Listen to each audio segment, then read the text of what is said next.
So what I've got is some feta, 2 large courgettes and 2 cloves of garlic. Now I have been soaking this in, I drained it off and I have soaked it in fresh water to reduce the salt content, and I should be using half of it. The other half I shall be putting in a pie. So I've broken that up and I'm mixing it with my tin of tomatoes. Again, it's still able to find this particular manufacturer, which I rather like.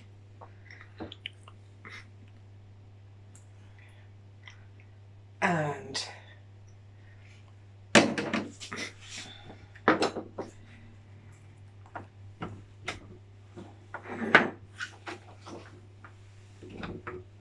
I'll show you how I cut these to produce this sort of triangle shape, which is quite nice. This is an ideal light supper meal. Cut it in half. Cut each one in half and chop.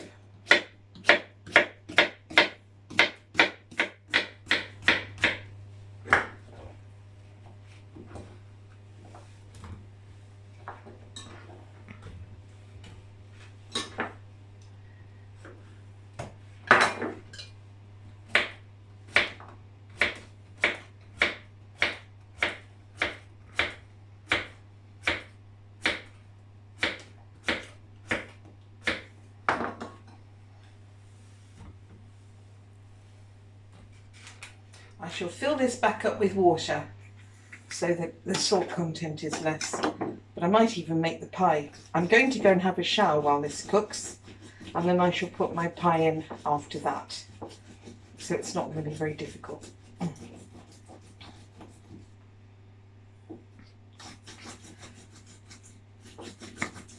I quite like the garlic minced. I get more flavour out of it. The more you do to garlic, the less whole it is, the more the flavour comes out. Right, now this little zesty thing is brilliant. There. Now, I want some pepper, and then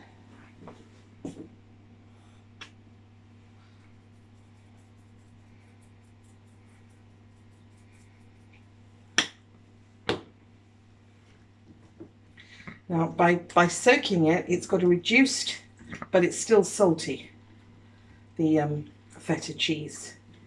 And I'm just literally mixing it a bit. Not a great deal, but a bit. The idea is that as it bubbles in the oven, it cooks, and the pieces of cheese mix with the tomato and make their own sauce. It's a very simple recipe, and I've given it to people who say they don't like courgette, and people who don't like tomato, and people who don't like feta. And they've all absolutely loved it. And then tell me, I'm really surprised. And I think, well, I'm not, because it's a very good recipe. And what's more, that took what, 3 minutes? Done. I'm going to wash my hands, pop it in the oven, and come back after half an hour.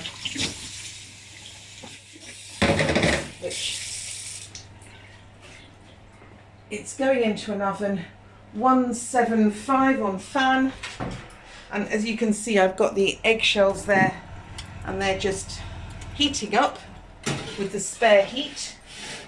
Apparently fan ovens actually cook faster the more things you put in them. Conventional ovens, it's the opposite way round. So this, I don't think I'll put the water in it, because I will just go ahead and do it. If you want to keep feta for more than an hour, cover it with water. Okay. I'm going to just rinse this. This is spinach. I've already got some rinse. what I'm trying to do is just rinse. It actually says that it's safe to use as it is, but I always just rinse it. Now, the reason that I like to rinse all of this is because it gives me water on the leaves. Now, you don't cook spinach by adding water. If you don't add water, they burn. So what do? You do this. You can see not much is coming out. Now, okay. We're going to turn this on. There's plenty of water on the leaves to cook it, because we don't want too much water. There's absolutely no point in adding water to lose water.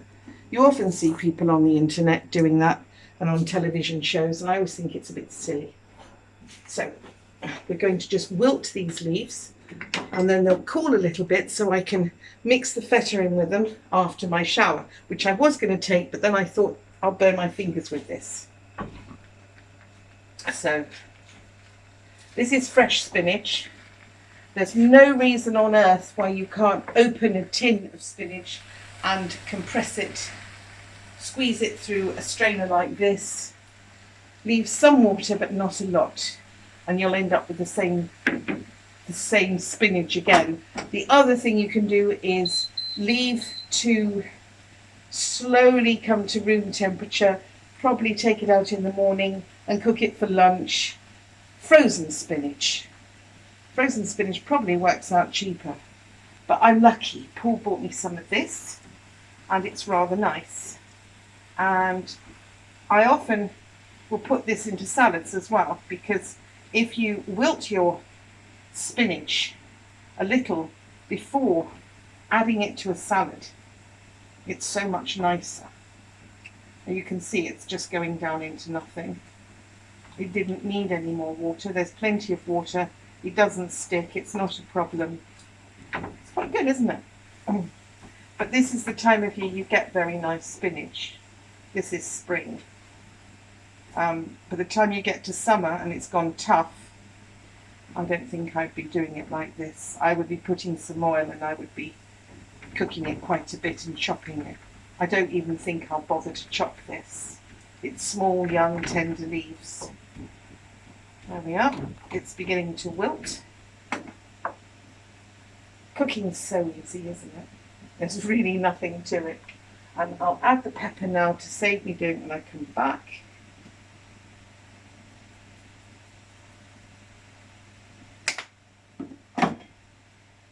This is the filling for the tart. And there you are, look at that. It's already wilting. Why am I pre-cooking it? Well, if I don't, then this spare liquid will ruin my pastry, and I want something that's crispy and pleasant, not something that is, well, actually it's almost done now, look at that. That's it, I'll turn the heat off. 2 minutes. This is another very, very quick meal. Now, I'm not going to play with that because there isn't any room in the oven till I come back, which will be after having this mythical shower. And I shall be mixing this. I shall chop up my garlic, which I can do now, so it's ready for when I come back.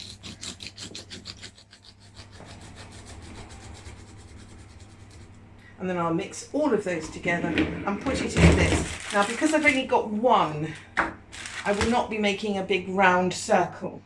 I'll be making a circle folded in half. So this has to make the lid as well. But once you've seen this, you'll probably find that if there's just two of you, that's a perfect quantity anyway. You don't really want to have the same thing out of the fridge for a whole week.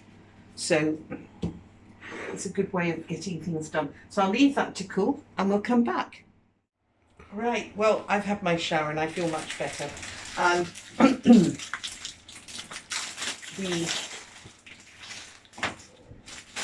the other dish is still in the oven, so I've got a hot oven. Now, as I said before, I don't have enough pastry to make a big pie, so I'm going to make half a pie. And if you make half a pie, and there's only two of you, or probably 3 of you. It's better because you don't have the same food constantly. I don't like to have to keep taking the same thing out of the fridge. That's why if I make a soup, I freeze it. Now, because we're only using half, we are only going to put it on half. Okay? Now, what I'm going to do, I'm going to take this and just lay it neatly over. Like that. You could chop it up. This is so tender, it's not a problem. Now, I don't want it to go too far. I want a nice edge around. Okay? Now, I take my garlic and just splatter that all over delicately. But I don't do anything delicately, really. There you are. I could have put it on the bottom, but the point is that the cheese will run into it downwards, which is what I'm trying to do. And here's the half that I soaked previously, and it's reduced the salt probably by half, which is quite important for my health and quite a lot of other people's health, I should imagine. So, and for those of you who didn't pay attention before, because you didn't see that video, it comes in water to preserve it. So you pour that away, you just fill it up with fresh water. And you can keep doing it until there's absolutely no salt left in it, which would take about 24 hours. So I leave it on the draining board and just keep changing the water until I've reached a point where I'm happy. And the children who don't normally like feta will very much like it then, because they don't like the salt. The salt's really bad for children. So it's quite a nice thing to reduce. Our little Bella, she adores this cheese once it's had its salt taken right down to virtually nothing.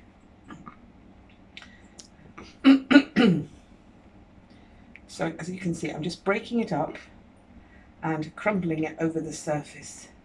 Right, now I'm just going to rinse my fingers because I don't want the fat from the cheese to go onto the edge of the pastry.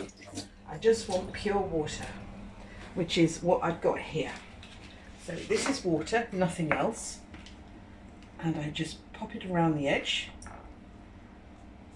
Water, not egg, joins pastry. And I don't care what anyone says, it's always that. A lot of them, people seem to be very confused about the roll of egg and pastry.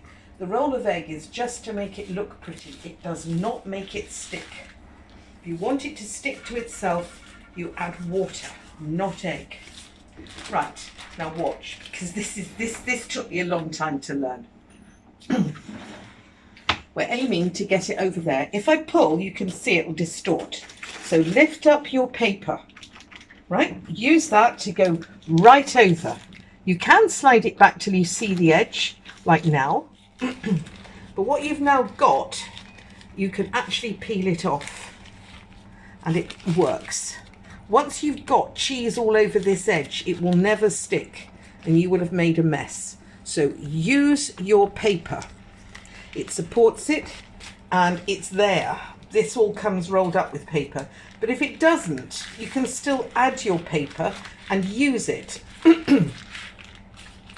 Instead of laying it down afterwards, lay it down whilst you're making your tart. Now, one of the things I like to do is to double seal it. This is very simple. It just looks clever and it makes it definitely not leak.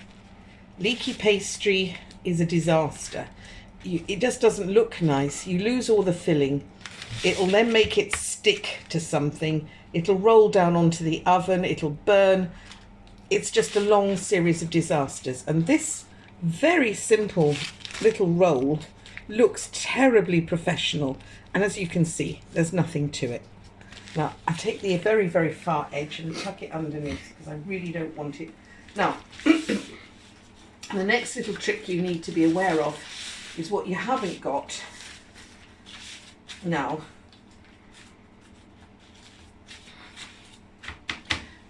you've got steam going to build up in there. You don't want that steam. So, You don't want a little pressure cooker and then it'll burst out somewhere. You want to be able to let that steam out by making sensible sized holes. If it's a wetter, this was fresh, so there's probably not so much water in it, but if you had something like frozen where they do freeze a lot of water with it, squeeze it out, get rid of as much water as possible. But even then, I would probably put more holes in. If you want it to be yellow, then take a beaten egg. Usually I think it goes a prettier colour if it's not a beaten egg, but a beaten yolk of an egg. I don't, because it kind of sticks to your teeth, and I think it does look pretty, but that's about it. Now we're going to pop it into the oven. And while we're here, we'll have a look at the other one, which has been in about 20 minutes, and we said it would need about half an hour. It always depends. Can you just put that in there? You can see it's bubbling, but it always depends on how firm your courgettes are. And these were quite big, so they might take a little bit longer to cook. You'll know because they go very soft and mushy. And now that item that we just put in will take, do you know, I can't remember, probably about half an hour. It might only take 20 minutes, but I think probably 25 minutes. But we'll check it after 25 because it's gone into a hot oven. There's already something in it. And you have to allow for that with a fan-assisted oven. They cook faster. They don't go hotter because they're temperature controlled, but they cook faster if there's more things in it, because that amount of air hasn't got so much space. So everything gets blasted faster and harder, if that makes sense to you. Exactly the inverse to a conventional oven. So we'll come back. This, I think I left that too long. Paul was supposed to keep an eye on it, and I sat on the sofa and didn't. So that's... Oh my goodness me, this is not supposed to have leaked, Paul. This is, you said it was only a little puddle, but this will now have soggy pastry. I'm most upset. Oh, what have we got here in the way of a disaster? I really don't like things that don't work.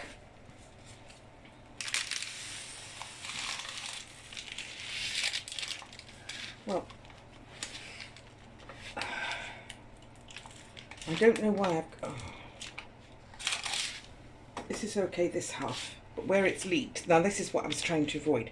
Where it's leaked, you can see it's slightly soggy, and I don't like soggy. I like things to be good and work. So I'm going to go get a plate.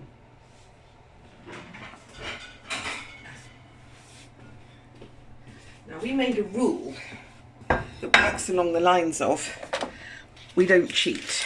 If something doesn't work, we still put it up there. And that way people would have confidence. But it'll be edible. Well, it can't be that bad because... It can't be that bad.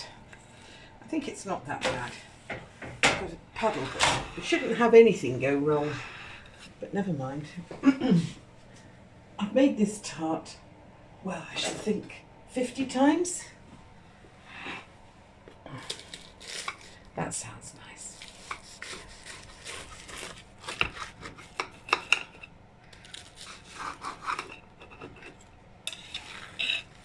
There. That's what it should look like. So we did get a leak. That seems fine. I think it's over. Yeah, it's this corner here. This is what you're trying to avoid by being careful, and I wasn't careful enough, was I? This is soft. Whereas you turn this side, this is crispy. Okay? So I must be more careful when I seal. It looked fine, but it obviously wasn't. Sorry about that. But we did make a rule that we would show you whatever it was. Once we started filming, we'd see it to the end. And that's fair, isn't it? Because I don't like these things where they sort of show you the end and there's no way they got from the beginning to the end, but you can see this is still edible. But we should have taken this out earlier, because this has had, actually, that's had 50 minutes and not 30. Oh dear. Never mind. This is actually... Pretty tender. Yeah, this is still very nice. It's supposed to be more liquidy. So I will make this again another time and actually put the timer on. That might help, but I'm tired. Okay, we go and eat. Well, this certainly passed the taste test. I take back everything, all my reservations. I think probably this tastes better as a concentrated thing than the wet thing that it was supposed to be. And this is absolutely gorgeous. When I don't know if you can see this, but it's just lovely. Yeah, it's really, really good. Really good.